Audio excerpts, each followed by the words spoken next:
Hello and welcome everyone to the GPVWC Formula Sprint 2 Round 10. I'm Jan Granqvist, and today joining me in the broadcast room will be Eoin Harmon. Eoin Harmon, after a very wet Silverstone round, we're now back in Hungary, which seems to be, at the moment, quite dry. What do you think about today's round and grid? Thanks for welcoming me, Jan.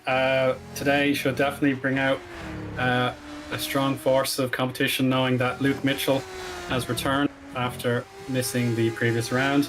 So the other drivers know if he is a little bit rusty, there are opportunities to perhaps pile on a little bit of pressure with the victory in the last round going to Roy Siffert and Michael Tuomala. So they are on a bit of an upward curve. But yeah, I think this kind of high downforce track with the low speeds, they'll definitely encourage a little bit of defensive driving, but you never know.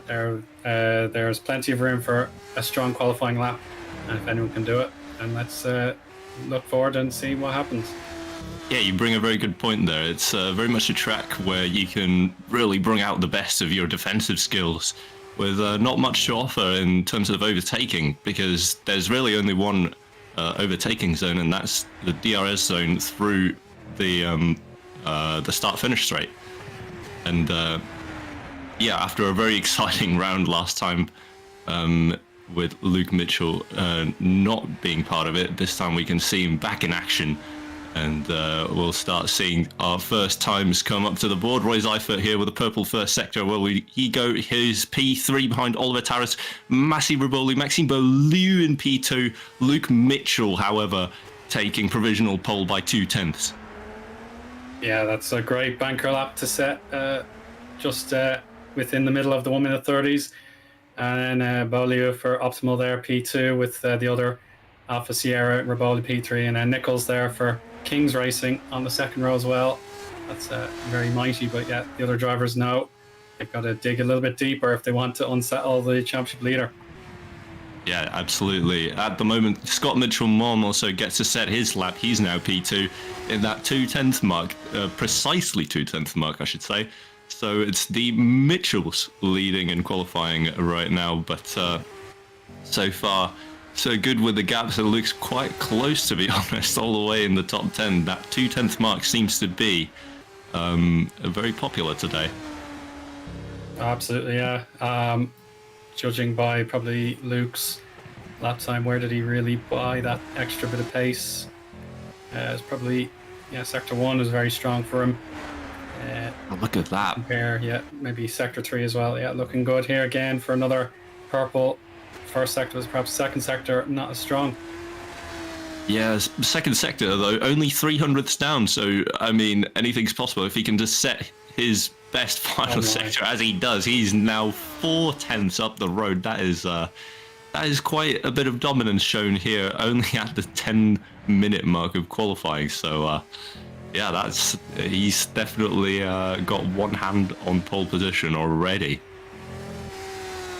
Yeah, indeed, track temperature maybe a bit misleading with the clouds, but yeah, it's a very, very warm day in Budapest. So yeah, I'd say the drivers won't have any trouble warming up their tires.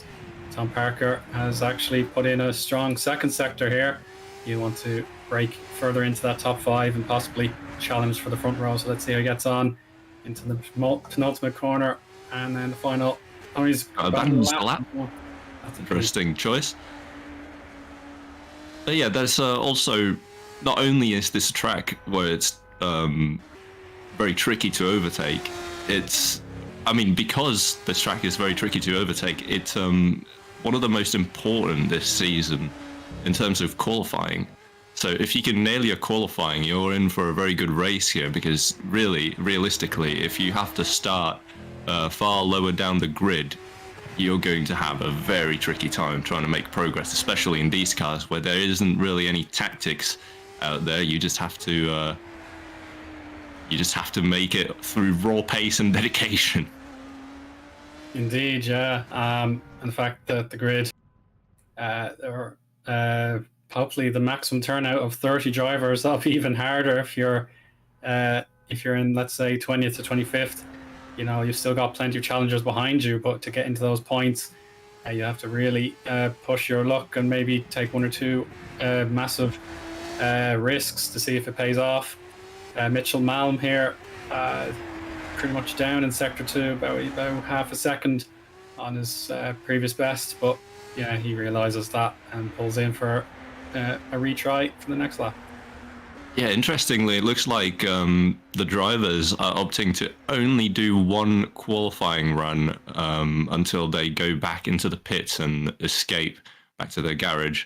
So it looks like the tire wear might be very high, or just the track temps might be forcing these drivers to only go on one good run for qualifying. Yeah, I can certainly believe that to be the case. Very heavy on the tires can this track be, with several hard braking zones, and indeed turn 4 is very, very quick as well, as is turn 11. So yeah, these drivers will be pushing the tires as hard as they can, so I wouldn't be surprised if your finding is true there, Jan, and it is just burning them up after the low fuel, hard pushing for one lap. Yeah, absolutely. Maxime Berlou here going for an improvement. Seems to be a 10th down, almost 2 tenths down in the first sector, I should say. However, green in the middle sector, so it could be an improvement, but it doesn't seem to be challenging Luke Mitchell, and yeah, he opts to abandon that lap as well. So we're seeing a lot of laps being abandoned today, which is quite interesting, and don't usually see that in this series. Oh yeah, it is certainly unusual, but yeah, if there's still time, you may as well figure out where you could still improve and maybe keep that sort of pace hidden from your rivals and then unleash at the end. But yeah, obviously, so many drivers are in that 1 minute 30 range, but no one can touch Luke Mitchell's 1 minute 30.1. Tom Parker Green in both sectors so far just needs to decide if he's going to log in the lap time, and he will. So let's see how he gets on. Look at that. I think the track's also improved. Oliver Tara, Sotiris Kontagoris, P2 and P3 all of a sudden. And here we go. Tom Parker gets himself P2, only 600ths behind Luke Mitchell now. So the track's definitely evolving now, and Luke Mitchell is not as far off as he first seemed. Yeah, so things have certainly evolved here, as you say. So now if Rivaldo does go off track there, he's not going to give up until he's told he's got to stop and just try again. So yeah, let's see with the final 2 corners to go what he chooses to do. Yeah, he decides, yeah, that's enough. Probably realized, yeah, it was an invalid lap if the track limits were enforced. But here's Patrick Magnussen, purple sector 1. Yeah, Patrick are a very strong driver in this field. The Icelandic driver.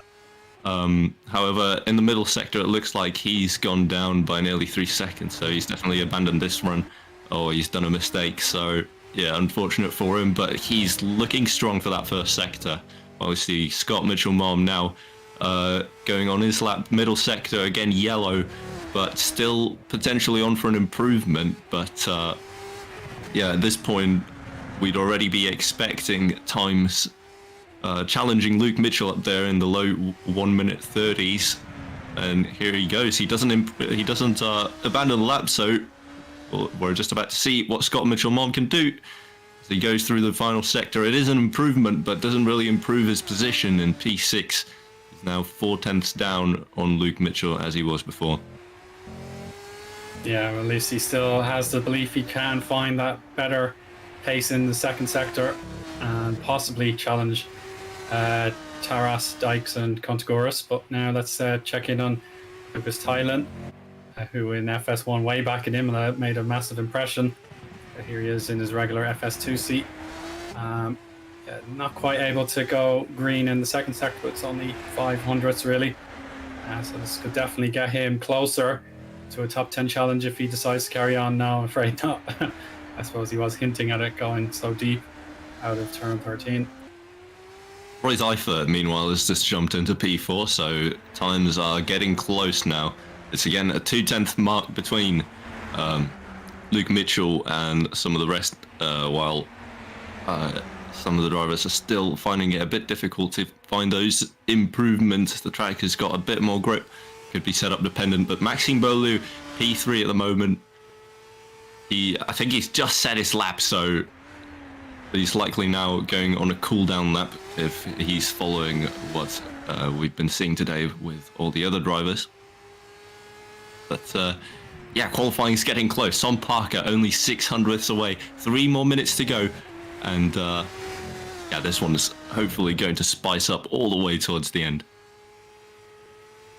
Yeah, if Luke is ready to go to make sure he sets that guaranteed top time for the pole position, yeah, he should be getting set in the not too distant future. But Beaulieu, he's certainly committing now. He wants to go again here, and he's just slightly down in the first sector now. Let's see how he gets on heading into sector 2. Should be a crossover point. Yeah, gets a lot of curb there. He's held it.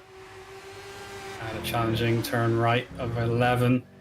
Again, cutting up a lot of sparks, but now this looks like he has to abandon the lap. It's a second down. So, yeah, I think he'll have to just cool it and prepare one more before time runs out.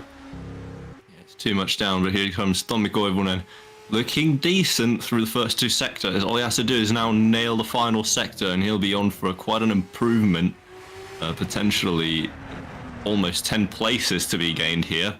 But we'll see what he can do in the final sector. Final corner to go. Take a tighter line through here. Want to keep it in the rubbered line. On the throttle early. And what's it going to be? It's a 130.5, so he goes into P8. And wow, those margins are really close for the top 10, to be honest. 3/10, and yeah, 3/10 between the first and 8th. Tom Parker, meanwhile, purple in the first sector, purple in the middle sector. Is this going to be purple for the final sector? Potentially. Can he make it into pole position? Yes, he can. He's 700ths clear of Luke Mitchell, and there's 1 more minute to go. So now we're all waiting to see, can Luke Mitchell take it back from him? Yeah, so pretty much for the first time in about 13 minutes, we have a new provisional pole sitter, and Tom Parker has almost broken that 1:30 barrier, but he'll be very pleased with that. But he's going to keep trying to make sure anything the rest of the grid can do, it won't be good enough. So let's see how competitive this is. It's 3/10 down, and a lot of runoff needed there. But now here's the reply from Luke. He's down. He's wobbled a bit as well there, Jan. Yeah, he's definitely he's down in the first sector by 600ths, and only 300ths up in the middle sector. What's it going to be for the final? He's gone purple, but it's not enough. He's 27,000 off of Tom Parker in his final run. I don't believe he can make a second run anymore, just like we've seen with Tom Parker. So that's it for Luke Mitchell and Tom Parker. So now we're just waiting for the rest of the grid to set their laps as the timer runs down. 15 seconds soon to go. And Lewis Dykes has set this up perfectly if this is now his final flying lap and goes through turn 1. But yeah, very exciting scene so far for pole position. I was expecting Luke Mitchell to take this one dominantly from how the start went, but yeah, really exciting. And yeah, it's still quite a few drivers out on track. Berliu, Panasenko, Seifert, Riboli. It's not quite sure how many of them are on their laps, however. Yeah, we'll have to keep an eye out on the leaderboard to see if anything changes, but Dykes is on course for a personal best, at least in sector 1. Needs to maintain it here into sector 2. Very misleading turn 10 if you're not careful. You could be sent straight into the runoff. Now into 11. Let's see what he gets on. Oh, a lot of runoff wide there. That's too far wide. Yeah, still gonna give it everything he's got. So now it's probably a deleted lap. It should have registered if it was a valid lap, but that looks like a deleted lap time to me. So yeah, it seems like it has been invalidated. So this won't be an improvement from those Dykes. Yeah, I think that is qualifying. No, never mind. Oh. Lewis Dykes made his way into P7, improved by 1 position there. Lucas Stulin in 17th makes a jump into 15th, and I think I just saw Duomela and Florian Haase now getting himself into the top 10. So, yeah, quite a few improvements coming in there in the final few seconds. But I think now we are finally ready to go through the grid, which has been a very exciting qualifying towards the end there, with Tom Parker taking pole position for the Hungary round, with Luke Mitchell in 2nd place, Maxime Beaulieu in 3rd, Oliver Taras in 4th, Seba Panasenko with Roy Seifert in 6th, followed by Lewis Dykes, Massimiliano Riboli, Mikael Tuomala, and Florian Haase in the top 10. We've then got Tommi Koivunen in 11th, followed by Noah Tuomela, Sotiris Kontugoris, Jack Nichols, Scott Mitchell-Mom, Lucas Thulin, Patrick Magnusson, Mateusz Pischan, Luca Gray, Jörn Dix. Craig Patterson in 20th, Scott Morris, Dan Hayek, Justin Ruyan, Mihailo Vicentievich, Luca Tiziano, Johannes Lepit, Mateusz Sokolowski, Brandon Robert, and Bobby Vakinov. I believe that was the grid. So, what are your final closing thoughts on that qualifying before we go on to the race? Yeah, it was definitely a case of it started off quite sudden, and then the track evolution took ages to really kick in, but perhaps that caught Luke Mitchell out by surprise, and he didn't perhaps set all of the lap times he could have. So yeah, fair play to Tom, but yeah, delighted to see so many drivers really making a count at the end, and it does bring us a very fascinating grid. Absolutely. We'll rejoin you in a couple of minutes as the drivers go on for their warm-ups, and we can take a small break here. See you then.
Hello and welcome back again to the 10th round of GPVWC FS2 in Hungaroring, and joining me as well is Eoin Harmon. I'm Jan Granqvist, and look at that. The track is now completely wet, something we didn't quite expect, but according to the forecast, we might be seeing a fully wet race all throughout this evening. Yeah, this is absolutely extraordinary given how I commented on the track temperature being so high, but the clouds were misleading, but they were very much leading, and they have produced some very tricky conditions for the drivers now. So, yeah, this will totally change the complexity of the race. All that information the drivers had, they were in the middle of the warm-up, about 4 or 5 minutes in dry running, then the rain comes in, and that changes absolutely everything. So with the fortunes that we saw in the last round in Silverstone, that was a fully wet event. Perhaps some of those drivers who have learned the ins and outs of the changeable conditions and can do better, where some might be totally terrified and will not be enjoying themselves in this opening 18-lap race one. Yeah, I believe this one will be a real mixed bag again. Setup-wise, if you think about it, this track is already nearly maximum downforce in dries already, so in terms of setup changes, you can't really do much in this car going into the rain, so it'll be quite interesting. All that's left is really just to the driver to just grit his teeth and try and just drive around these conditions, to be honest. Yeah, I suppose the ride height is probably one thing they'll do if it gets even more wet, and the risk of aquaplaning could come into effect. Otherwise, yeah, the setup between dry to wet should be quite similar. But it's mainly how the drivers feel, how they choose the tyre compound. It could be very, very marginal between the wets and the intermediates. So we'll have to wait and see what, maybe one driver volunteers to say, I'll pit immediately if there's a improvement or a worsening of the weather, and they'll try and help their teammate out in that regard. But yeah, totally unpredictable, and this race could be very finely poised. Absolutely. With a few more minutes left as the drivers start gridding up. Right now it's still raining quite a bit, so presumably we won't be even seeing any dry lines whatsoever, so it's going to be a full wet race. As for the start, I don't know if there's going to be moments where we could potentially see the rain stopping, but yeah, it'll be interesting following this along for the full 18 laps. Absolutely, yeah. Some drivers who qualified well, they might feel I can do even better now with the extra leveler that the rain can bring, and the championship fight. Luke Mitchell being in a very commanding position, he might think I should go for the podium, just take what I can out of this race, not worry about driving full commitment, and then see how it goes in the reverse grid. And from there, just get as many points as possible and carry on the very impressive season he's had so far. Yep. It's one thing in the rain is you really have to have the ability to weigh the risks versus what's it called? The rewards. The rewards versus the risk on whether going on to a different set of tires is worth it. At the end of the day, you don't want to be risking yourself dropping all the way down the grid, but at the same time, you do want to be on the right tires at the right time. So it's really just a game of whether you want to risk it one lap earlier or one lap later when the time comes when you have to change those tires potentially. Anyway, at the moment, it's still raining enough for it to be fully wet throughout the race. So maybe, just maybe, these drivers do not have to think about that. Yeah, indeed. They probably prefer the stability at the very beginning of the race. Whereas you probably remember times where after 2 or 3 laps, the conditions have completely changed and they have to think of a totally alternate strategy. Whereas at least if you can bed yourself in for about 5 or 6 laps, you can understand your tires, understand the car, and then you can think about making contingency plans for any changes. But yeah, the drivers will be probably hoping, let's get through the first third of the race without any distractions. Yeah, absolutely. And what's more about the risks in the rain is definitely just keeping the car on track. You don't want to be pushing it too hard and risking yourself spinning out either. So it's a tricky one. As we see now, the cars are finally starting to grid up for their formation lap. And yeah, it does look quite misty out there. So the spray as well is going to be a problem as well, as we've already seen that in Silverstone. Very difficult to see what's ahead of you, and yeah, with how closely the cars will be following here, especially in Hungaroring, I won't be surprised if that becomes a problem for a few of the drivers today. And it could make things, the viability of other racing lines, such as turn 2, that could be very interesting to see if drivers go high and wide there. Yes, and now the drivers finally going on their formation lap can take you through the grid, as we see Tom Parker once again, who took pole position today in front of Luke Mitchell, with Maxime Beaulieu in third with Oliver Taras fourth. Seba Panasenko lines up fifth with Massimiliano Riboli, lining up next to him Lewis Dykes in seventh, Mikael Tuomala in eighth. Florian Haase lines up in ninth with Tommi Koivunen in P10, Noah Tuomala in 11th with Sotiris Kontogoris in P12. Jack Nichols in 13th with Lucas Tulin in 14th, Roy Seifert in 15th place with Patrick Magnussen lining up next to him in 16th. Mateusz Piszczan lining up 17th, Luca Gray in 18th, Jörn Dix in 19th with Craig Patton in 20th. Scott Morris taking 21st place with Dan Hayek in 22nd, Justin Rian in 23rd with Mihailo Vicentievich in P24, Luca Tiziano in 25th, Johannes Lepit in 26th, Mateusz Sokolowski in P27 with Brandon Robert lining up 28th, and Bobby Bakinoff rounds off the grid in 29th. Alright, so as we see the drivers now approaching the final corner and their formation lap, what do you think, Eoin? Quick prediction, what do you think will be something to look out for this race?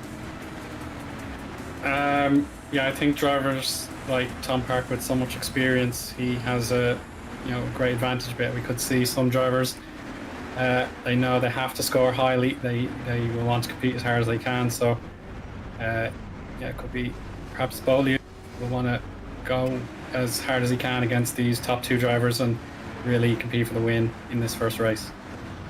Yeah, that's a very good analysis there. Tom Parker, definitely someone with experience in this grid, but Massi Riboli, he hasn't always been up there showing strong showings, but he's now in position for it in P6. Well, now we see all the cars lined up, waiting for those lights to go out. It is 1, 2, 3, 4, 5 lights.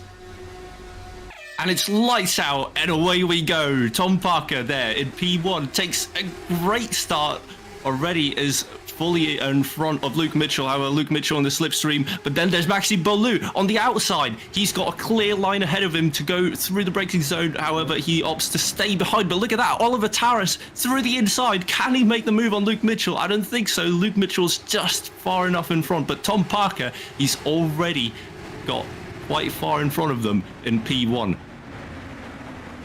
Yeah, just those 2 or 3 tenths can make such a difference in this wet weather.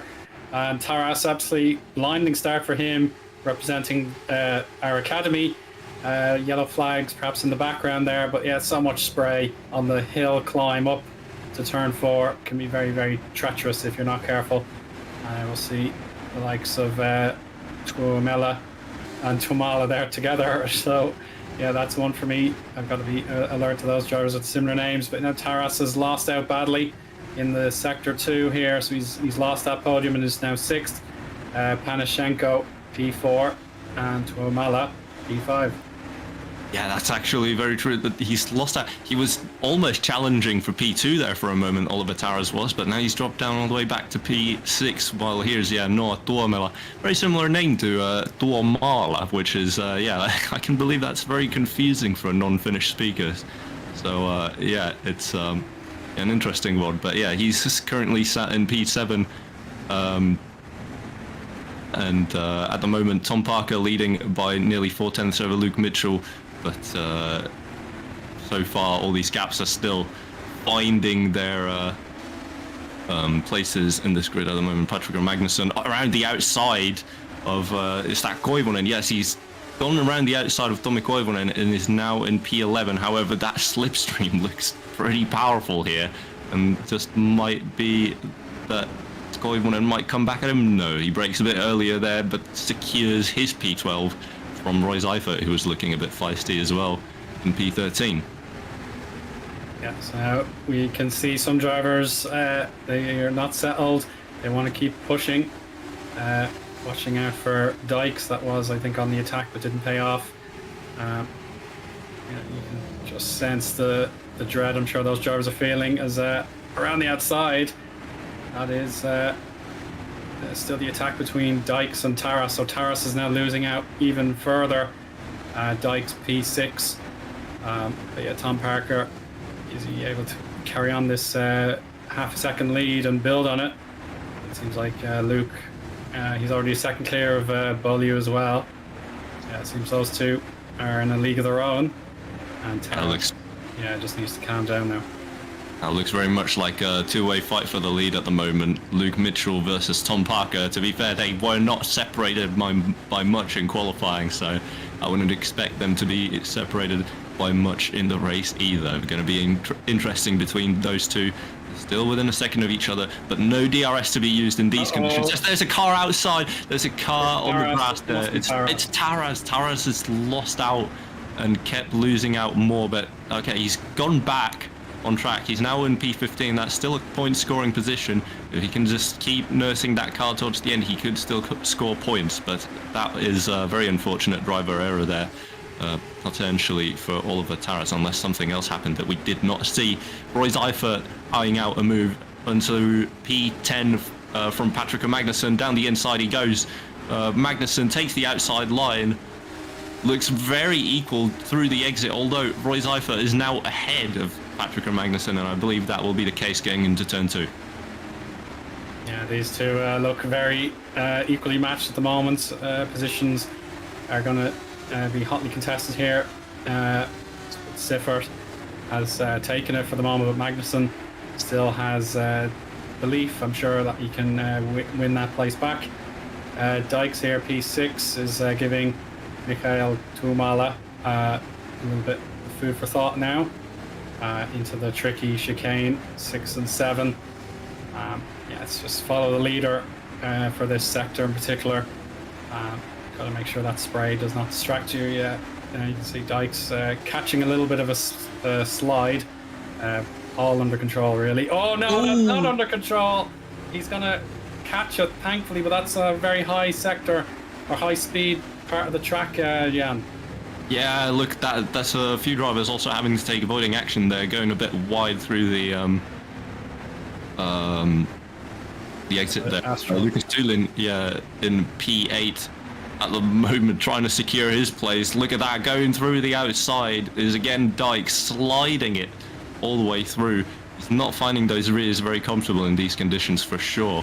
P9 at the moment, he's trying his best to keep the inside through there, but Patrick Magnusson now, I think, is challenging it. No, it's not Patrick Magnusson. It is Lewis Dykes looking for a move through Roy Seifert, who's in P9 at the moment. So Roy Seifert has made a good climb up since we saw him from P13. Yeah, this carries on. Roy and his Red Van team will be cheering him on to make sure he can carry on this form. So yeah, good solid start for Roy. Yeah, Patrick Magnussen, he needs to close that gap a bit further while Dykes is still reeling from his mistake. Yeah, just make sure he can get through this lap cleanly and he can focus on his work again. But now, sorry to cut you off. Yeah, change for the lead. So Luke Mitchell has now taken the lead off of Tom Parker, which is very critical for this race. Tom Parker just having the slight edge on him in qualifying, but now turns out to be Luke Mitchell who's now leading this race. So I wonder what's happened there. Has Tom Parker potentially made a mistake, as he's done just now, going a bit wide again through 11? But Luke Mitchell almost a second ahead now. Yeah, you're on the ball there, Jan. It couldn't have been very long since the overtake happened for the race lead. So yeah, Luke Mitchell in the last 30 seconds has taken control of the race, and nearly a second clears. Yeah, those rear tires for Parker, they're crying foul here. They want to be shown a bit of mercy, but when you're competing for top spot here in GPVWC, you have to go as hard as you can without overstepping that mark, and hopefully Parker will find the balance sooner rather than later. Yeah, it's a very interesting thing about these cars is they're very, in terms of aero balance as well, they're very heavy towards the front end. Usually in setup I've seen, quite typically the front wing tends to be extremely high, whereas you tend to get away with using less rear wing, but it should be the case that in wet weather that could turn out to be very treacherous as the rears start to go very light, and especially with the characteristics of this car, braking or decelerating into any sort of corner, trail braking is extremely hard. So you have to be very delicate there, and yeah, the rear end is not great in these conditions with these cars. Yeah, let's investigate the race replay of Tom. He's lost the lead already in this clip, but that's the overstep on the high-speed corner there. He has probably lifted off, dropping probably one gear at most. Now this is the changeover, so it happened there, a run down to the chicane. So yeah, it must have been turn 5. He got a bit loose, and that opened the door for Luke. No problem on replay, that happens sometimes. So yeah, appreciate it.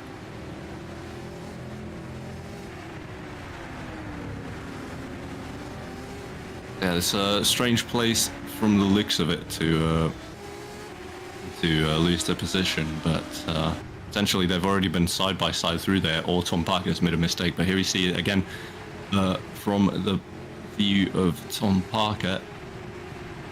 He's just gone slow through this corner. Oh, he's done it. Yeah, he's gone too aggressive on the throttle there and just lost the rear end simply. That's how easily you can cost yourself first position in this league. And unfortunately, it gets harder and harder for Tom. This is a look back at the opening lap. Jorn Dix for Red Van is our focus here, and that's loose out of turn 3. Hits the wall twice with the rear wing, but he's able to carry on. And since that moment, he's actually, he's back in 20th. So his resilience will certainly please his team. And now I'm checking out Pischan here for Red and Game. So this is the penultimate corner, and he's already making contact, and that sends him into a spin with oh my goodness gracious. So yeah, a lot of drivers couldn't have seen what was going on there, and they just plow into a big collision there. So it was a Scuderia Cap car, I think, that was battling away with Pischan there. It must have been Koivunen from the looks of it. Yes, this is Koivunen, yeah. Oh, and he loses it as well. Just a snap to the other side. And now rejoin will be quite tricky here, as you're rejoining pretty much onto the racing line. He opts to not rejoin instantly, which is good for the others, but not great for yourself when you're having to mow the lawn like that. Fortunately for Tommi Koivunen. Yeah, now this is the case of a driver had high hopes for the race, but unfortunately one thing leads to another, and that's Taras again wide, but he still has hope for a point. He's only a second or so behind Luca Tizzano for 15th place. So yeah, one mistake has unfortunately unsettled Oliver, and he just has to keep going to the end of the race at this point. And now another replay of Luca Gray this time. Going wide through 11, I presume. Oh, it's the it's the not really a sausage curb, but it's the curbing there that makes you bottom out and skateboard through it, and that's a Reading game or a GPV Academy car behind doing the same. Reading game of Dan Hayek potentially skateboarding through as well, and that's a lot of mistakes in one corner, just in Rian. That's a big impact with the barrier. I'd be surprised if there were no suspension damage to that car after that. Sliding through, and very likely suspension damage being the cause of that later spin. But right now we see Tom Parker. He's 2 seconds down on Luke Mitchell, so it looks like Luke Mitchell has really put his head down here. Is pretty much in the zone now. He hasn't made any major mistakes, and he seems to be keeping that lead with quite some confidence. Yeah, so with the halfway point almost upon us, it's still lap 8 as we see the battle for the podium, Beaulieu versus Panashenko, with Tuomala in the background, ready to... Oh, no, he's missed the apex there. He obviously wanted to try something different to avoid the spray, but he missed his turn in, and he would have lost about half a second there. With Panashenko, I think his confidence is building slowly but surely, and Maxime Beaulieu will have to be alert. Yeah, interestingly, the rain intensity has gone down a little bit. It hasn't gone down by much, but it's just about enough for you to pick up that slightly drier line that you can already see. Even on stream, you can see that it's a more matte colored line forming onto the track, which means that is the fastest part of the track to be following through. And while it's not slick weather yet, it's with the rain tires, you want to be following that line if you want to get the maximum lap time. However, it's also very treacherous because your tire temps will suffer if you try and push too hard on that dry line. So it's a tricky challenge either way. Absolutely, yeah. So the ability to experiment with the racing lines, it doesn't appear to be that prevalent now because of the drying.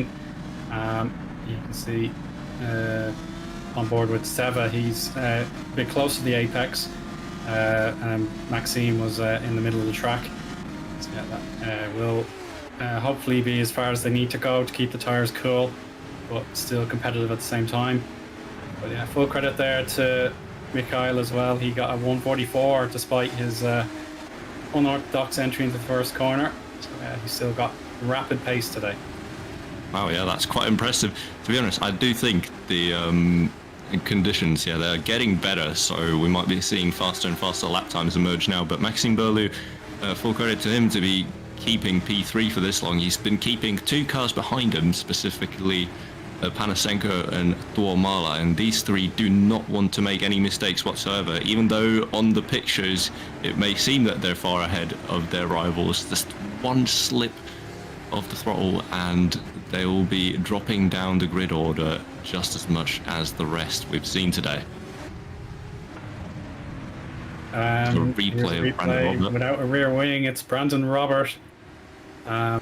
He's got to be absolutely... you can see even in the slow corners, you can't put the power down without that rear wing. So he has to be basically on the speed limit of an ordinary motor road, I suppose, or else he's going to spin. But look at that slide. Even with his appendages together, it's still possible to get loose.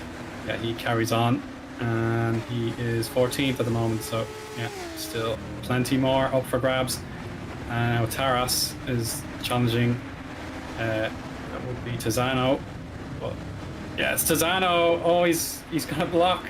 the road. So that's awful luck there for Oliver. He Oh. couldn't have known what was going on there. That's very unlucky.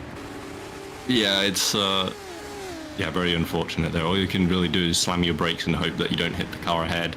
At that point, this is Dan Hyatt going for a send, which is very overly optimistic from that angle. But luckily for the two of them, it doesn't seem like either have got any severe damage from that. Although he gets let through there, which is quite interesting. I don't think he would have deserved that with the quite audacious send in turn one, but maybe something else happened between these two. Who knows?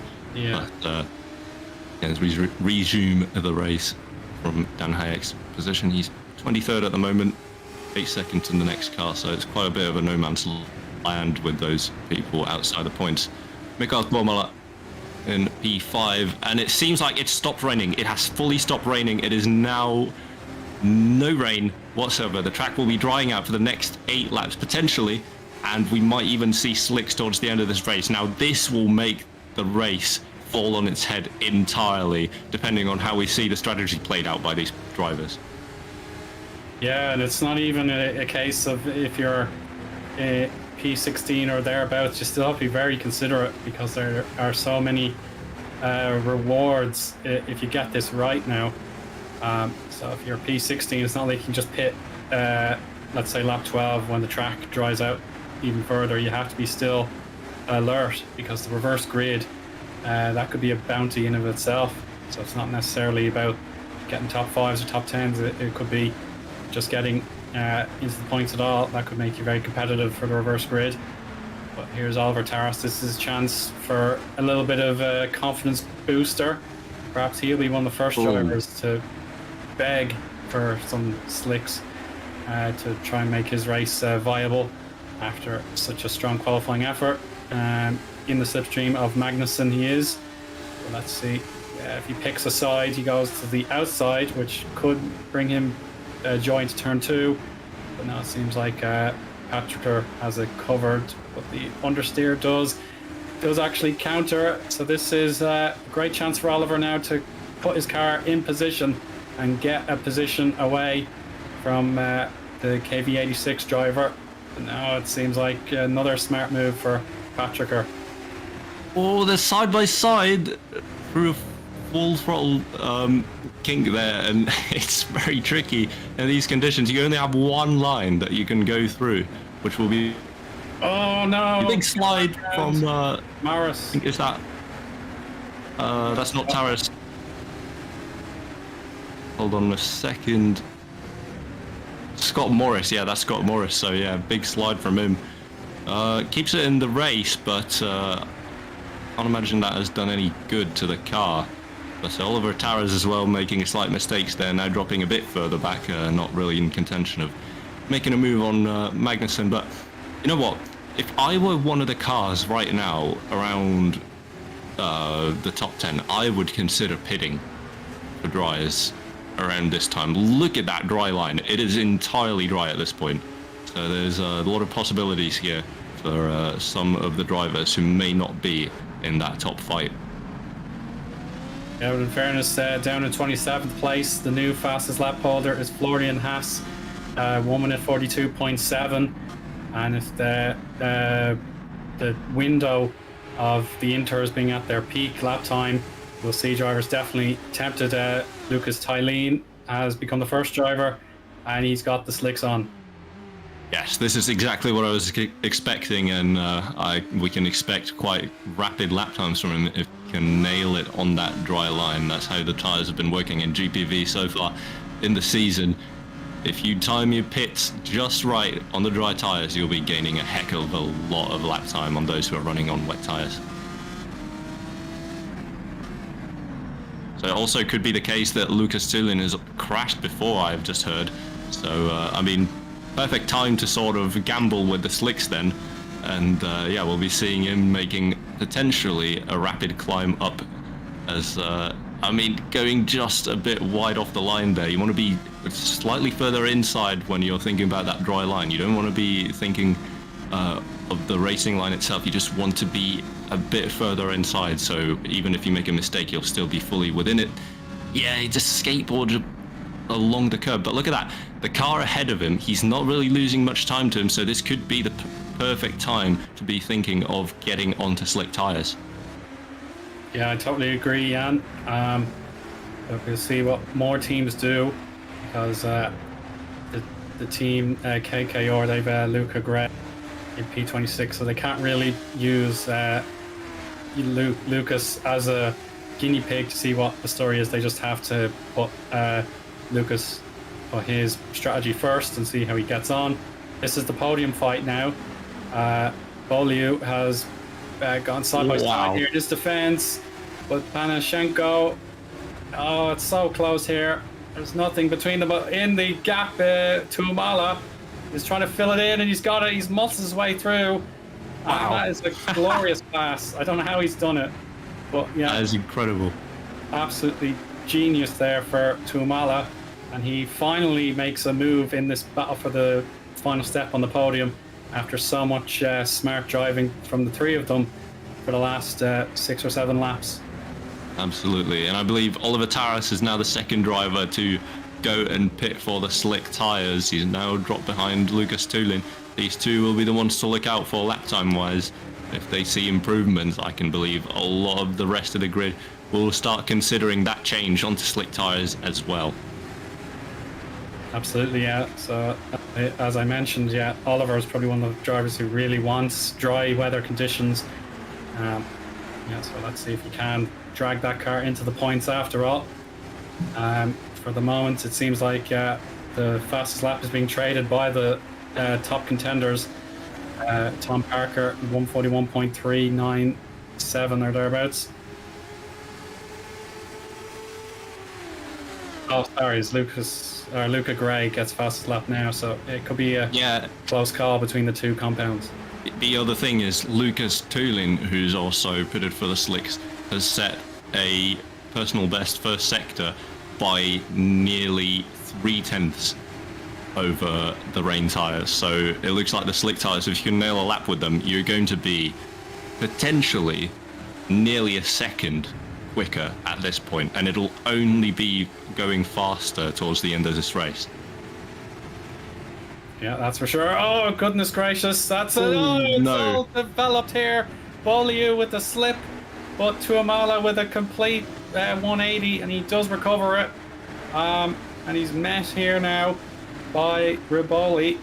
So all of a sudden, Jack Nichols into P6. So this is a great drive for him. There's not Tuomala behind him, so it's the Tuomala train. Yeah, there we go. I made the mistake. Going to happen, but unfortunately, all that hard work for Mikhail Tuomala, it all unravels. As you can see, he has no choice. He's made contact.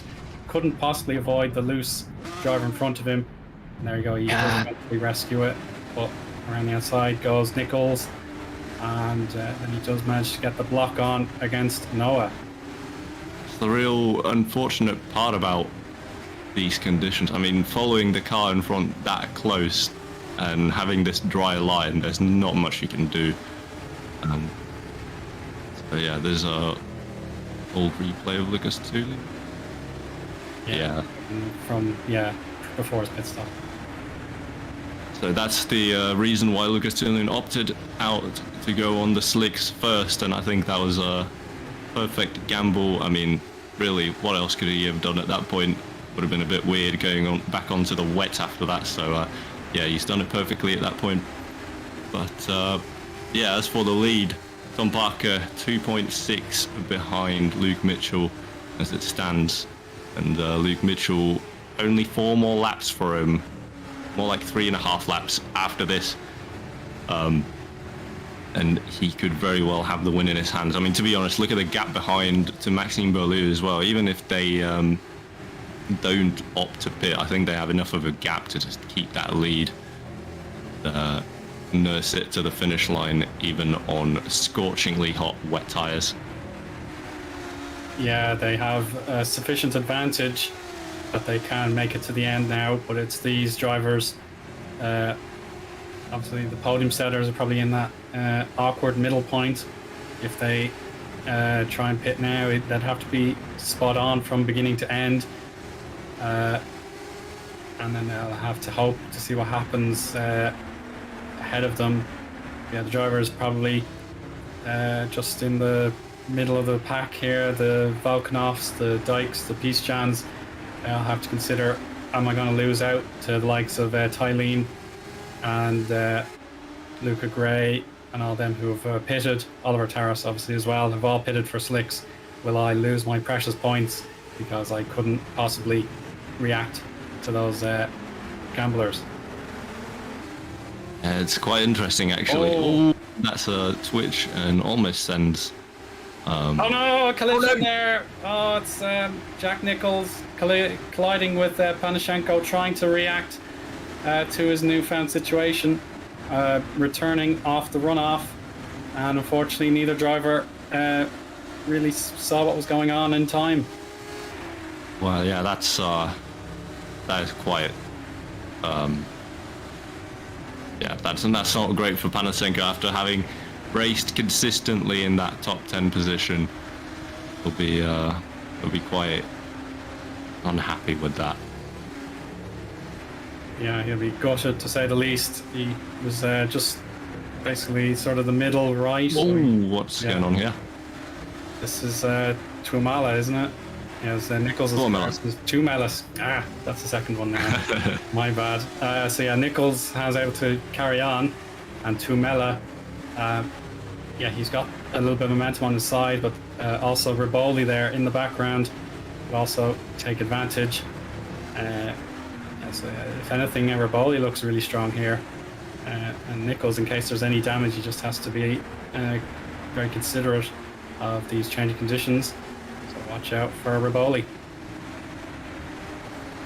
This is all spicing up towards the end. Leaving him just a little bit to the inside there. Riboli seems to be very strong at the moment. He might have the best tyres out of the lot.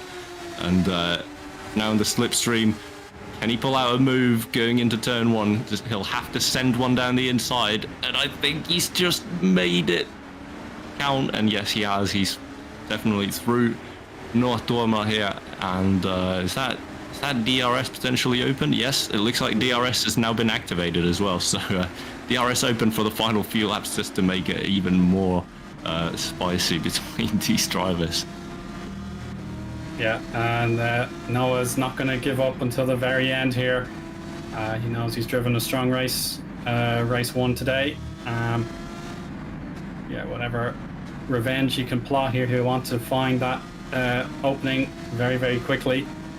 But yeah, it looks like the podium spot has gone to Roy Siffer, P3 now. So his drive has been absolutely sublime for Redven, and this could be a very, very promising result for him. I think he was about P10 or thereabouts on the Yeah, I was about to say, can we just appreciate the drive that Roy Siffer has managed to pull off? So basically, from last round, he suffered a 10-place grid drop, I believe, from his qualifying efforts in Silverstone, where he went off the track and gained some time. And now he's come back, I believe, from outside the top 10, definitely, in this qualifying. And he's made his way all the way into third. He's made his way into the podium position, which is quite remarkable. Oh, absolutely. And he just needs to hang on for this final lap. Maxime Beaulieu and all his determination, it hasn't quite worked out. And Tuomala wants one more shot at him. He wants that position one way or the other after that brief coming together. That was no one's fault whatsoever. It was just a case of a slide, and there's nowhere else to go except a slight bump. And that put Mikhail into the wall or into a spin. So yeah, this is where it happened previously. So yeah, Mikhail is probably more alert to the possibility. Tylene puts in the fastest lap, but it could be too little too late in terms of a point scoring position. Yeah, Luke Mitchell's lead, 3.5 seconds. He's almost there, Jan. He's almost there indeed. Just the final few moments of this race, but this race is going to be interesting between Tuomala and Beaulieu. They're very close together at the moment. DRS will be open on the straights, but will it be enough? As Beaulieu follows Roy Seifert through, but the gap's just wide enough for Bolu not to get DRS. But here we have Luke Mitchell riding off the final corner and taking the race win. Tom Parker finishes P2. Great race from these two. And, well, they can be happy about that. Even if Tom Parker lost out a little bit, I mean, he's still displayed quite an incredible drive today. No big mistakes whatsoever. This is the battle right now for the final points-paying position. Lucas Dulin has made the right call to go on the slicks. He has absolutely nailed it with the slick tyres, and he manages to get 1 point. However, there's 2 more corners to go. Is it possible? Could he gain 1 more points-paying position here? I think it might be just too far in front, but that is pretty well done from Lucas Tulin, who once did not see his front wing. He's now right on the gearbox of Luca Tiziano, but yeah, that is a great recovery from Lucas Tulin, who once didn't see his front wing and decided to then go on slicks first. And apparently he was 5 seconds quicker than any driver on the track. So yeah, there you see it. The slicks were absolutely incredible by the end, but only Lucas Tulin managed to predict that. Yeah, he made the best of a bad situation there, crashing on his own, losing his front wing, but he was able to make up that time he lost and then some to secure 1 precious point. And Red Ven, obviously their focus will be on Roy and his amazing podium, but I'm sure commiserations to Eoin, who did so much there to try and secure that 15th, but it wasn't to be. Not quite. But yeah, what a race 1 we've had so far. And we'll just wait until we get the finishing positions here. It is Luke Mitchell who takes win in the first race of tonight, with Tom Parker getting the P2, with Roy Seifert rounding off the podium. Maxime Beaulieu with a great effort to stay in P4, Mikael Tuomala in P5, Massimiliano Riboli in P6, Jack Nichols 7th, followed by Noah Tuomela, Craig Patterson and Mateusz Piszczan, who is in the top 10.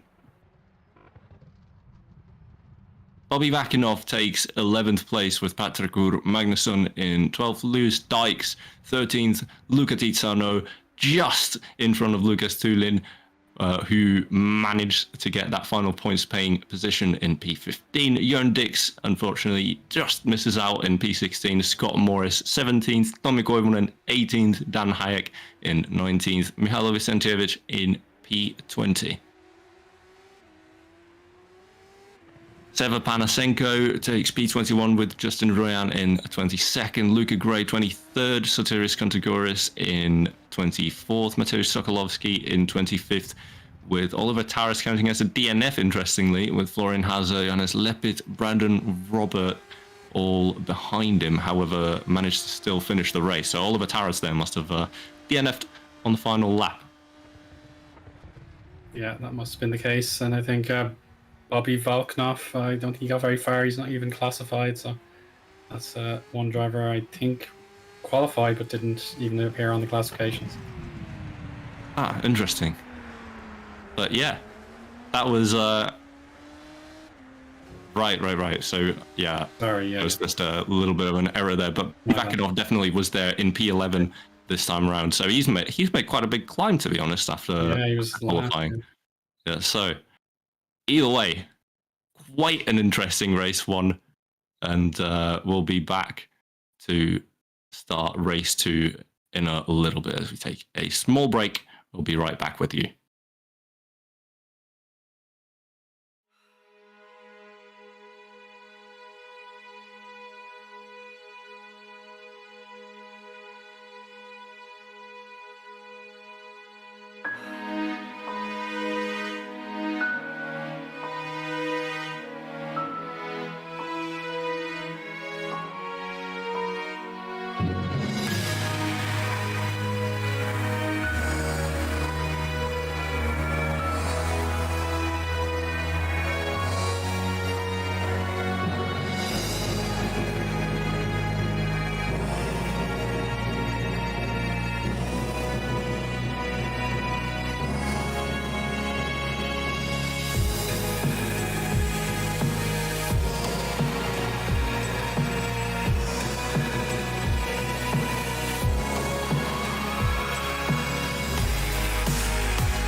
Welcome back to the second race of tonight's round in Hungaroring of Formula Sprint 2 in GPVWC. This time around, it's a very interesting one, as someone's apparently gone down the track with a blow dryer and dried out all of the track. As yeah, the weather has been playing a bit of a trick on us. As it was quite a bit of rain last time around. Of course, the rain stopped. However, now all of that standing water outside of the line has been dried out, which is quite interesting. Oh, it's very interesting, yeah. Just rapid drying here at the Hungaroring, and the drivers are able to go full pelt once more. You can check out an onboard shot here. It's Louis Hartley on the halo, but he's not here, so that'll be Cantagoras on board here representing Deltec. Yeah, Delta. Yeah, there you are. Yeah, I see it now. Delta. Yeah, my bad. Yeah, this is probably more what we expected after qualifying. It was a purely dry session there, and it all evaporated there in the warm-up session. But in this warm-up session, there seems to be no threat at all. Yeah, it's quite a funny one this time, but it'll be sure to make an interesting race, because I do think there is a bit of well, maybe not necessarily dampness. There is a bit of standing water here and there. You can see it underneath some of those banners and whatnot. However, the racing line is now completely green, so there's no rubber laid on track whatsoever. So the track's going to be still quite treacherous, even on these slick tires. So everyone will still have to be looking out, as their braking points will be changing, as well as their just the grip in general. As now we see the cars getting ready to line up for their formation lap, and it'll be yet another 18-lap race this time around without rain at the start of the race anyway. So yeah, we're looking for another interesting one with Lewis Dykes in a reverse grid pole, which will make things quite interesting. Yeah, it certainly does. Yeah, and Bobby Volkanov, who I forgot was classified very well, he now has P3 on the grid, so this could be a case of last to first in 2 races for him. So yeah, let's see how he gets on. But of course, the top contenders from the opening race, Luke Mitchell down in that 13th, and Roy Siffer, who drove so brilliantly, will have to do it all over again from 11th. Yeah, it's I don't know what to expect, to be honest. Bobby Vakanoff, though, as you mentioned, he's been one of the standout race 2 drivers, I believe. He's managed to get himself into good position always in race 1 to then get a reverse grid good starting position for race 2, and here we are now. He lines up 3rd, and we see now the grid starting their formation lap, and I can take you through the grid once more. Graphics take their time to load. Here we go with Lewis Dykes taking reverse grid pole in race 2, Patrick Magnussen in P2, Bobby Vakanoff in P3, Mateusz Piszczan in P4, Craig Patterson lining up 5th, Noah Tuomela alongside him 6th, Jack Nichols 7th, Massimiliano Riboli in P8. Mikael Tuomala lines up 9th with Maxime Beaulieu in 10th, Roy Seifert 11th, and Tom Parker in 12th. Luke Mitchell, our race winner, in 13th, Luca Tizano in 14th, Lucas Tulin in 15th, Eoin Dix in 16th, Scott Morris takes 17th, Tommy Koivunen in 18th, Dan Hayek 19th, Mihailo Vicentijevic in 20th, Sev Panasenko 21st, with Justin Rian in 22nd, Luca Gray 23rd, and Sotiris Kontaguris 24th. Mateusz Sokolovsky in 25th, Florian Hauser 26th, Johannes Lepis 27th, Brandon Robert 28th.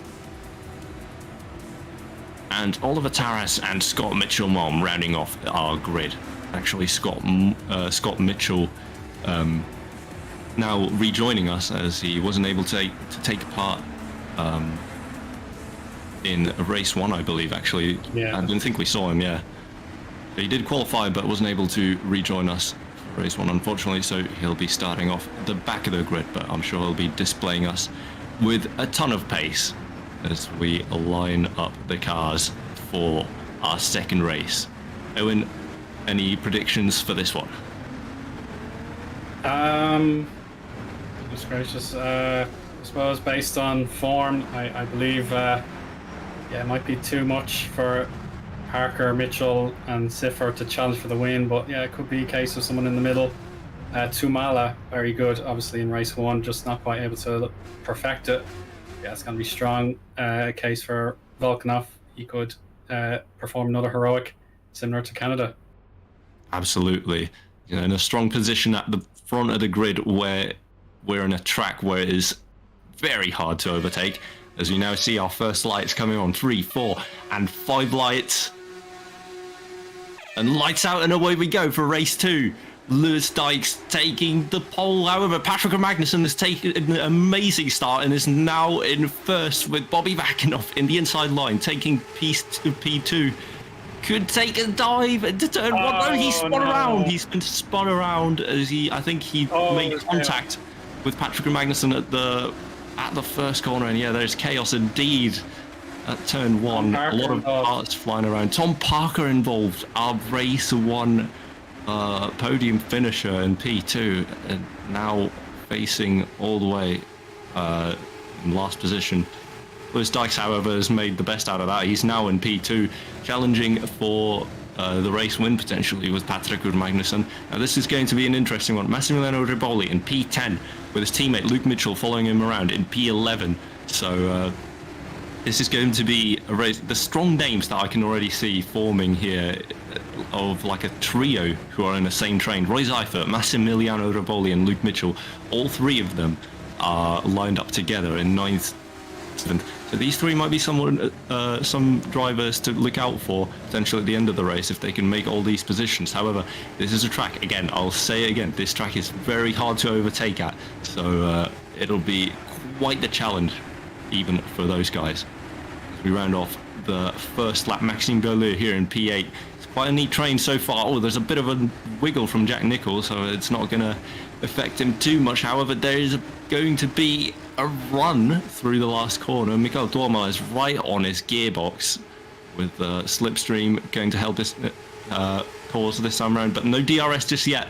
We're still on lap 2 as we see the dive from Mikael Dorma, manages to get through. However, he's been punted a little bit wide there by Jack Nicholls consequently, and is now dropping down all the way back to P8. So it's now Berleux who takes P7. Luke Mitchell actually defending from Lucas Tulin, which is quite interesting. Lucas Tulin looking very strong. Look at Itzano also going side by side here. Yeah, now the drivers are able to experiment with running out wide, see if they can use the runoff if necessary. And you can see Tizzano nearly loose on the curb, and certainly in the background there, I think Luca Gray was very, very loose. He caught it all right. Let's see now how they get onto the chicane for the second lap. There should be single file for the time being, unless there is an opening. Tizzano under pressure from Maris. Tylene, who was definitely able to benefit from the drying conditions. He now has a chance from P12 now to try and make a real impression and get a top 10 or better. It's great to see him taking on the race one winner, Luke Mitchell.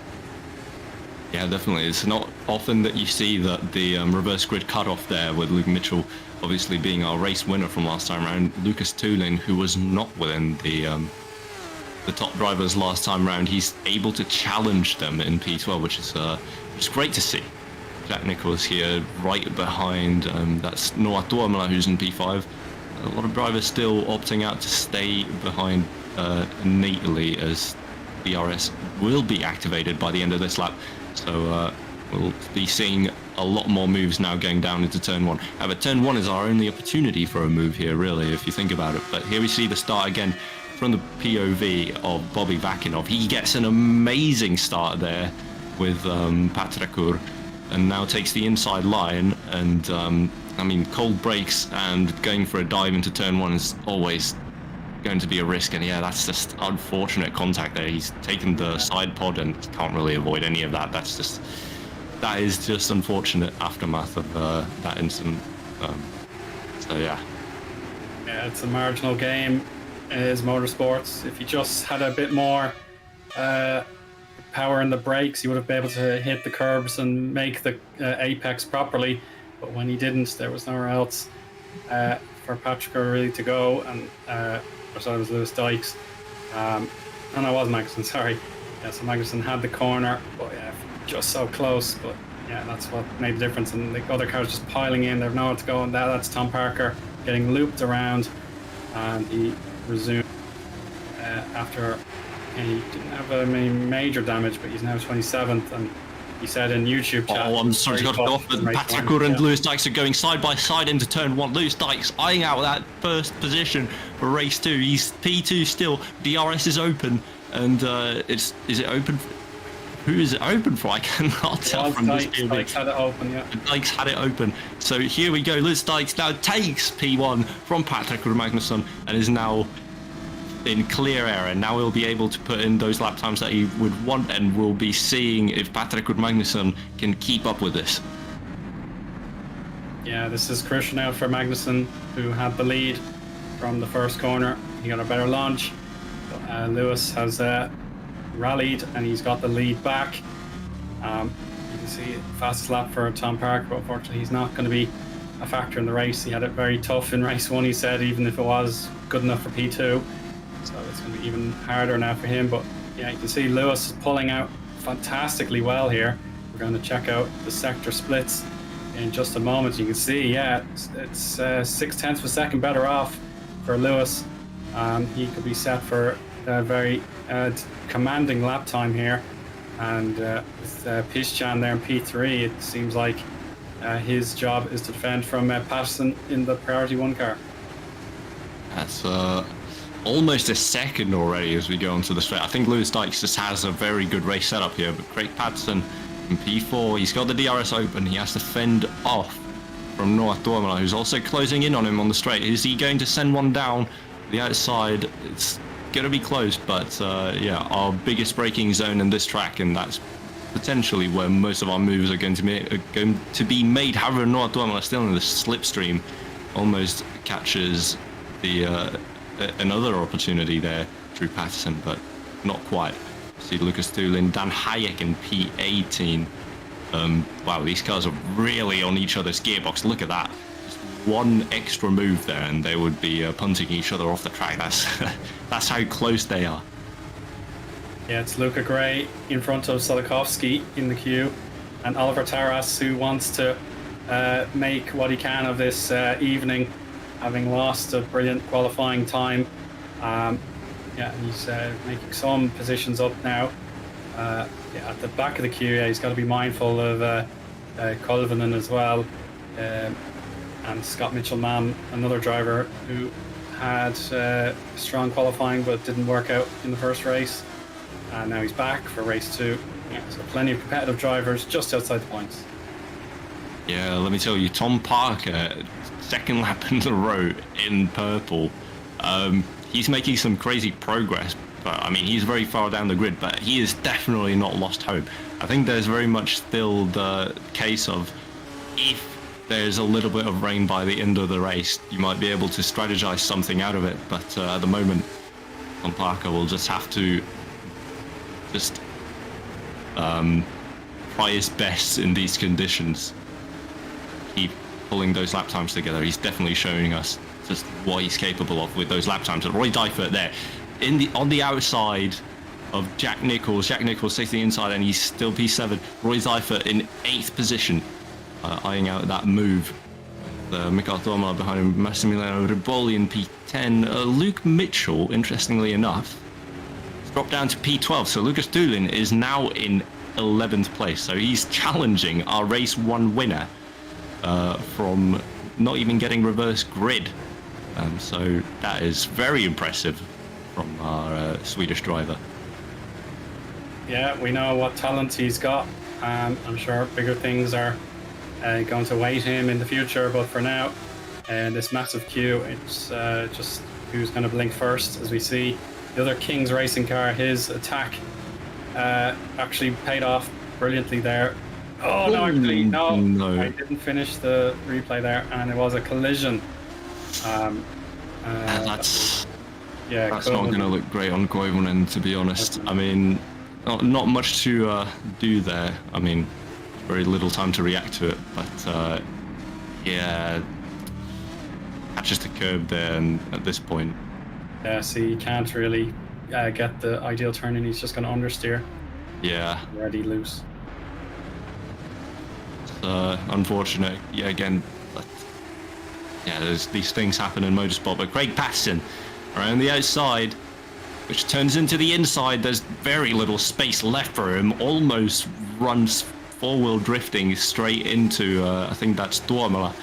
And wow, this pack of cars are really on a hurry up to try and get past Mateusz Piscan, who's still clinging on to that P3.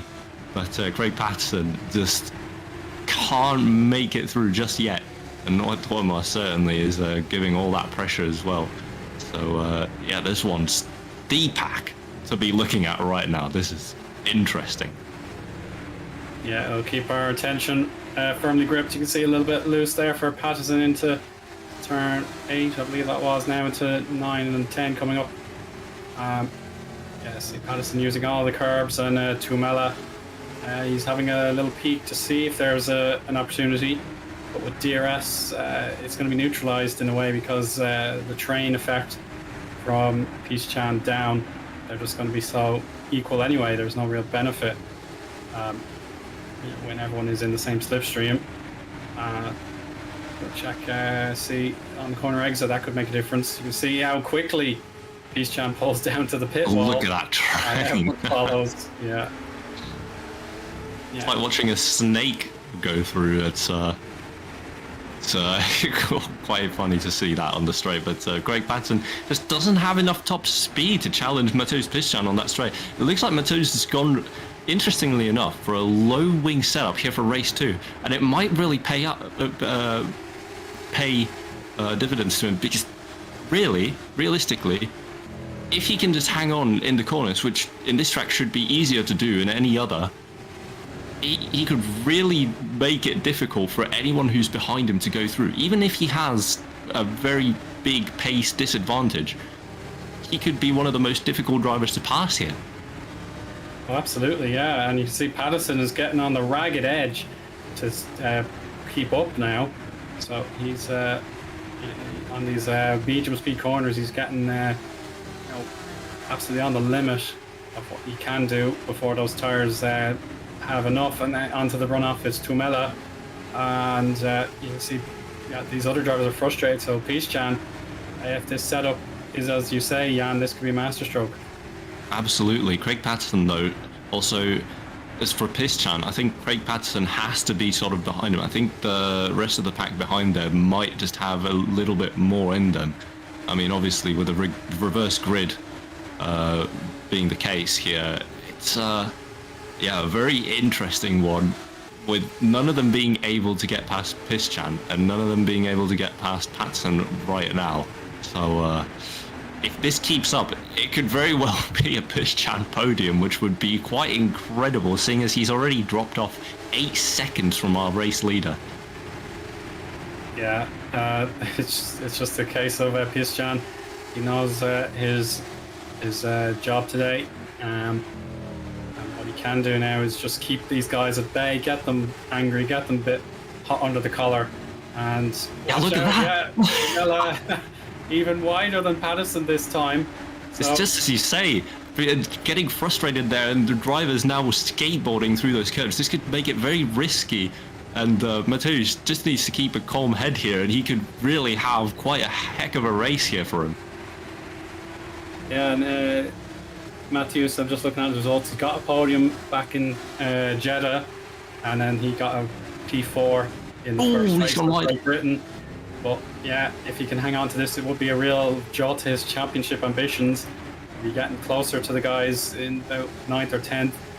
And yeah, he's got to hang on in there as best he can. But there's still very little give with Patterson and Tuomela. Beaulieu, we know how strong he was in race 1. Just a little bit disappointing, I'm sure, with the eventual podium being lost. He's just probably sitting there wondering, what can I do? Because you can see perfectly on this rear view that the DRS will help to a point. Oh, contact made. Beaulieu into Nichols. They're going to be 3 wide here. Whoa. Oh my word. How have they made that? That is incredible. I think Beaulieu just turned in slightly too early. Duhamel broke very late, and I don't think he just had the turning capability to go and turn in earlier, and that was a very hair-raising moment from everyone there, and now they've made quite a huge gap. Oh no, that's Duhamel around. He's gone straight into the wall, and that's his race over, I believe. Front wing gone. And Nichols as well, I think. Nichols involved there. Nichols tried to lift to avoid unsettling car. I'm just looking at my YouTube stream to see exactly what happened. Yeah, so Nichols onto the high curb, trying to lift and avoid an accident, ends up causing one for himself anyway, and Duhamel had to push as hard as he could on the middle line, and he ended up going way too hot. So that does unleash the potential there. Siffer P5 and Duhamel P6. Yeah, you know, this isn't... Oh, well, as we see the replay there, that is a lot of movement in one straight. Jack Nichols just... Oh, there isn't much that you can do in that situation. Honestly, that is just what happens when you have a pack that close, literal millimeters separating them, and you're trying to go too wide through one of the highest speed corners with only one racing line. Yeah, precisely. Let's take a look from Nichols on board. He's got the inside, of course, with the car on his outside. He's got to yield, but he's got nowhere else to go, and there is a tiny bit of contact. And unfortunately, the 2 drivers for that P5 position both get very different but still painful outcomes.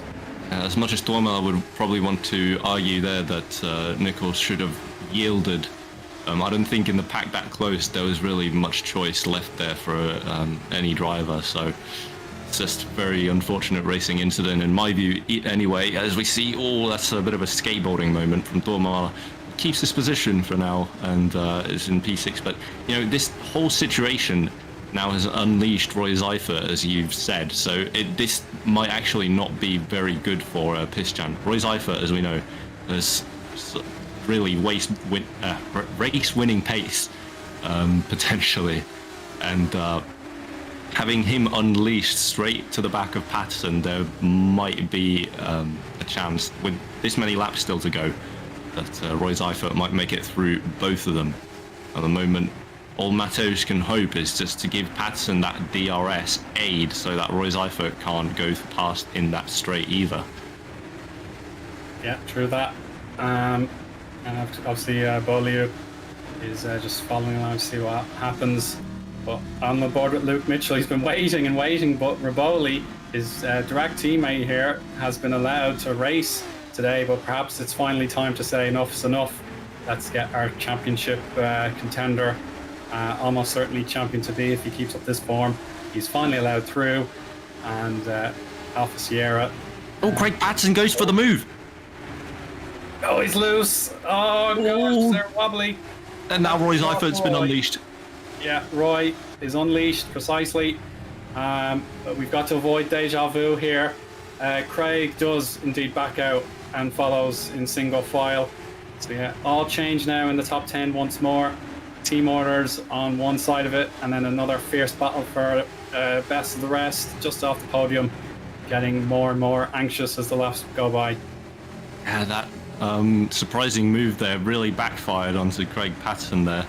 But so far he still hasn't dropped too much. It's just allowed Roy Seifert now on the back of Mateusz Pisjan, who we know will be under a ton of pressure from Roy Seifert. Mateusz, I mean, with the pace he's running right now, he is in no contention of getting back that podium if Roy Seifert goes past him. I'm just saying that right now. So this is going to be race critical for Mateusz Pisjan and Roy Seifert. Yeah, he's using every available avenue to keep the position, even the pit entry. He has taken on board, but now it is a straight fight here. The DRS will benefit Siffert now. It's not gaining that much. Yeah, not enough. of a gain, but you could do the switcheroo now. Oh, he's been forced off wide. Yeah, that's gonna be contested by Siffer. Oh, he's gone for the dive bomb into turn 2, and he's got it. So yeah, it could be a case of someone needs to decide what happens. And again, he's forced wide. But one more time. This is incredible. And they're not going to give. Oh! Matthews wants the podium, and he doesn't care who's behind him. He will not relent. I was seeing lap 10-11 flashbacks there. That was so close between the two of them. To the left-hander king there, which I believe is turn 4. I'm out of words there. Roy Cypher's putting everything he can to get in front of Pischan, but Pischan he's nailing it. I don't know how, but with his insane top speed setup, he's managing to keep the likes of Roy Cypher behind him, even though Roy Cypher has already, in multiple occasions, managed to get it side by side. And this is just incredible racing between the two of them. Yeah, it's a delight to see. But as a matter of fact, you can see Patterson is in contention again. A good exit for Pischan is essential, really. He's going to play another Indianapolis 500 weaving game with an inside into an outside, back onto the inside line for the right-hander. The long corner apex, really a lot different to how it was in the 90s. But we'll see if the turn 2 dive bomb will work again. Yeah, it's precisely what happened a lap ago, Jan. But this time, he's made it. Yes, he's made it clear as day. All 4 wheels in front, and there's nothing Matthews can do about that except worry about Craig behind him, because Craig he won't go for the dive bomb here. You saw what happened earlier, and he wants to stay single file and get that DRS later on. But he needs Siffer to break clear and allow for the DRS effect at the start-finish straight to really make a difference. Matthews still has one last hope with the amazing top speed that he has. If he can keep up with the DRS of Roy Cypher, he still has one more chance to give it all he can through that straight. The 2 straights with DRS. Craig Patterson going a bit wide there, but nothing to be worried about. I've seen a lot of drivers do that today. Matthews Pischan is losing a lot of time here in the final sector. Oh, it's Roy's crashed it! Roy's crashed! The wall! Roy's off into the wall! Oh my goodness!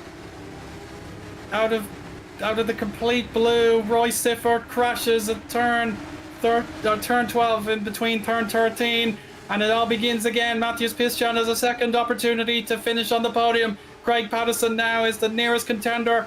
Maxime Beaulieu wants to go on the outside line. He makes contact. Unbelievable scenes in this race, lap 15. Oh. No! It's the wall! Wait, Matthews is into the wall! There's no Craig Patterson going to the inside of Maxime Beaulieu. He's now caught sleeping, and now it's Craig Patterson holding on to the final podium position. About to be a lap down when these guys, that should be Contagoras in the Deltec. He came out of the pit lane, and he's got to find a spot that is safe for him and for these roaring pack of drivers to get through safely. But my goodness gracious, the podium positions have evolved in a threefold in the last minute or so. Yeah, that's wow, so much has happened in the last 3 laps, I can't even get my head around it. Craig Patterson is now in a podium position. That is incredible.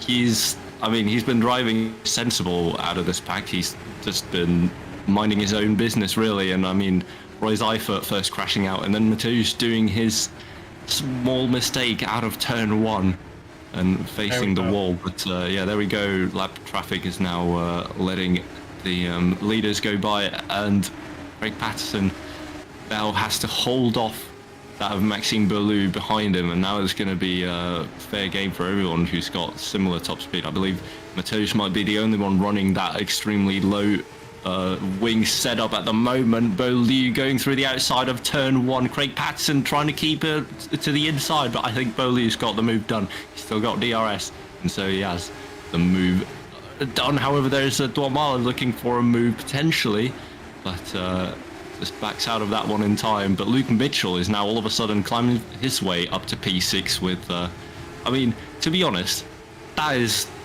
quite remarkable. I mean, looking at the on-track progress that they've been able to make, the reverse grid pole sitters, or like against the reverse grid pole sitters, Luke Mitchell hasn't really been making too many moves on track, but he's just been keeping his nose clean and letting those in front of him make mistakes, and now he's in the same train that could potentially lead all the way up to P3 for him.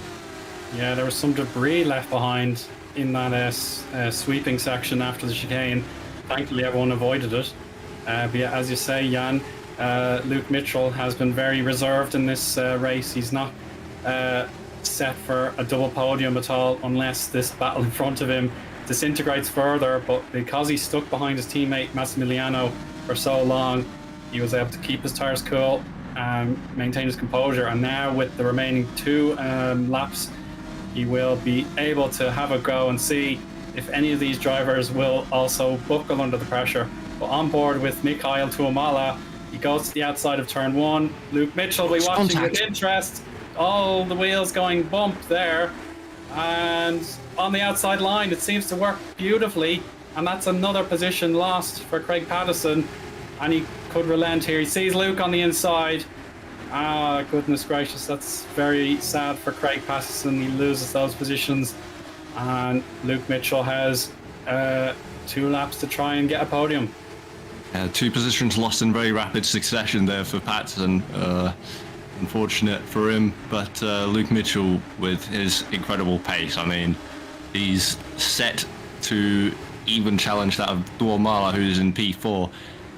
Bolu might just be out of reach for him, but Tuomala is certainly feeling the pressure of the Alfa Sierra driver as we look at the other of Massimiliano Riboli in P8, who's under pressure himself by Lucas Doolin, who's been constantly giving pressure to these drivers who've been looking very strong in race 1, but all of a sudden Lucas Doolin has been really giving a run for their money. Yeah, in fairness to Lucas, he hasn't gotten our screen time at the moment, but now he does get a chance with the last lap to go. Lewis Dykes has control of the pace. He's 4 seconds clear of Patrick Magnussen, but it's all about this battle now in the sandwich between 4th place and about 10th or 11th here. We'll see what will happen with Patterson. Oh, he's got to be alert to Pisjan. He wants, and he will not get, because into that gap filled by Massimiliano Riboli. But again, it's still not clear though, and Pisjan gets it back for the time being. Tylene and Panashenko have to watch very carefully to see what happens here. They're going to go wheel to wheel, Jan. Wow, this is incredible scenes for the final lap of this race, with who's Pisjan just about keeps it for himself in P7.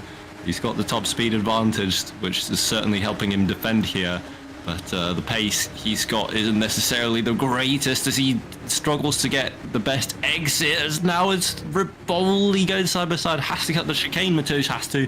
Massimiliano Riboli around the outside. Wow. Aggressive, determined move, but he makes his way into P7 in the final lap, as I believe we're about to see the leaders complete the race. Lewis Dykes wins the second race of tonight with Patrick Magnussen in P2 with an incredible ride from these two. I mean, they weren't really seeing much of this broadcast, but just a very controlled ride from them. Not any mistakes done. And here we see the battle for P6, and Lucas Doolin is in P9 and just far enough, can't make it past Pisjan here, but Pisjan consequently finishes in P8, and Riboli takes P7. And yeah, what an ending for this race. I mean, this race just kept on giving more and more action towards the end. Oh, you betcha. The 3rd place, the belt just kept changing hands over and over again. Eventually, Beaulieu got his wish, and he does return to the podium today. Wasn't able to get it in race 1, but he certainly has it now. But at the front, all credit is due to Lewis Dykes hanging on to that reverse grid pole. briefly lost it, of course, to Magnussen, but he got it back and never gave it up once that second chance was taken. So yeah, there we are. Yeah, so now we'll check out some of those replays of the heart-stopping drama. Matheus Pischan, his dreams getting on the podium were scuppered, but he came mightily close, Jan. So checking out the climb to turn 4. And this is with Patterson leading the line there. And that's where it started to... Yeah. Yes, this is with Massimiliano Riboli, I believe. That's his battle. Wasn't quite this lap where they went, hitting one another and the chicane needing to be cut. So hopefully find that replay sooner or later. But this is definitely a replay I want to see. Roy Siffer was clear with 3 laps to go, and then into the runoff area, skid off into the wall, and that was how he could not capitalize on the podium situation, and he was doomed without that front wing. That's unfortunate error by him. Just goes onto the curb, really, and that is heartbreak for him, unfortunately. So,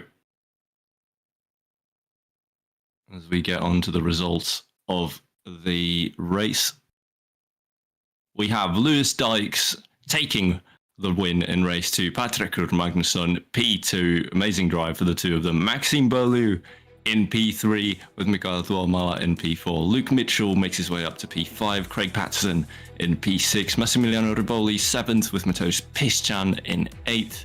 Lucas Tulin in 9th, and Seba Panasenko rounding off the top 10. We're then followed by Oliver Taras, Luca Gray, Scott Mitchell-Mom, Florian Hazer, Luca Tizzano, who takes the final points paying position, Dan Hayek, Mateusz Sokolowski, Don Koivunen, Don Parker, in 20th. Then Sotiris Kontagoris, Noah Tuomala, Bobby Vakinov, Jörn Dix, Johannes Lepis, Brandon Robert taking the final position for our 4 DNFs of Scott Morris, Mihailo Vicentievich, Jack Nichols, and Justin Ruyan. Yeah, and so there we have it. Yeah, just a brief moment to take a breath, before the build up to the Belgian Grand Prix builds up, and of course the interview is coming right up as well. So quite an experience for me subbing in today, and I was obviously honoured to take part. So absolutely brilliant pair of races, and the changeable conditions certainly will be something to remember for the drivers as well, Jan. Yeah, absolutely. One of the probably turning into one of the FS2 classics yet again, with the amazing defense as well of Matheus Pischan, making it all so interesting in race 2. But who should we drag here for the interviews? I reckon Lewis Dykes with his very lonely victory, I should say, in race 2. We only saw him make the move in race 1, but here we have Lewis Dykes, who won his race in race 2. Lewis Dykes, how are you today? Good, mate. Thank you. Yeah, that's pretty good. That I had a pretty poor race 1, so happy with the comeback. Yeah, actually, talk us through about how your races went today. I'm quite interested in how you found yourself in the reverse grid potential, and then taking the race lead so early. Well, I ended up in quali. I did about 2 runs before the session, so I was a bit behind, and I had a bit of a poor quali. And in the wet, obviously everyone was on the dry setup, but we made a few changes on the front wing, and it just ruined the balance completely. So it was like a survival.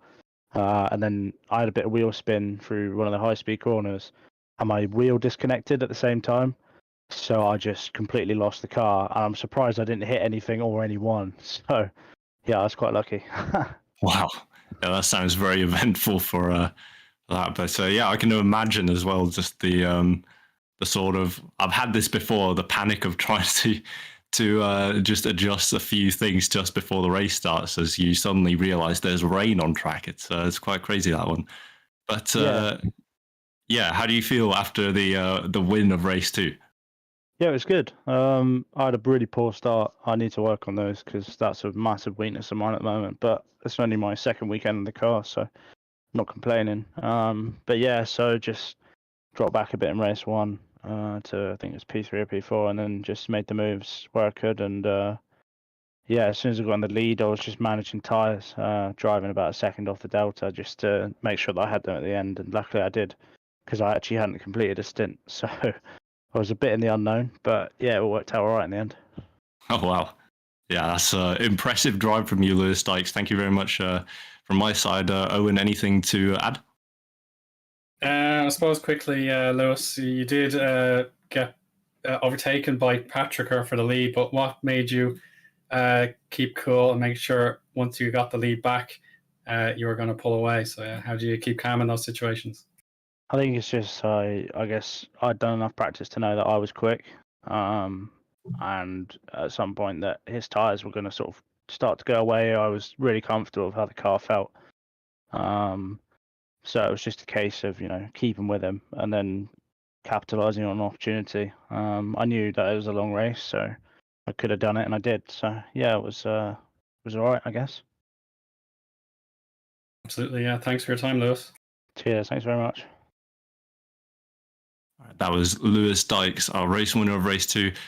Should we drag in Tom Parker, who finished so well in first race, but had some unfortunate contact in the second? Yeah, let's go ahead. All right, here we have Tom Parker, who finished so well in race 1 and P2, but unfortunately couldn't quite get anything out of that race 2 with such unfortunate contact. Tom Parker, how are you? Knackered. That's the best way I can put it after that. I can imagine. Yeah, it was a very tough race on everyone today. A lot of pressure, a lot of unknowns, and a lot of changeable conditions. How do you? So talk us through actually. How are you feeling through qualifying and then through race 1? Honestly, I was expecting Luke to just run away with qualifying, if I'm honest. And I know I had decent pace, but I thought I'd only have enough for P2. But yeah, to get pole was really nice, really, really close between us. And yeah, that was nice. But yeah, the rain kind of caught everyone off guard. So I hadn't done my first lap in the wet. I didn't even get any practice in warm up on wets. So that was just trying to find the grip. The final corner on the outside was like ice. I was talking to Luke after, and it was just saying, we both said the same thing. It was just awful. But I'm glad just to hold it in. I mean, for an emergency, I'll take P2. And then, yeah, race 2, I didn't see Bobby at the start. I turned in, and then he just appeared on my screen. I went, brilliant.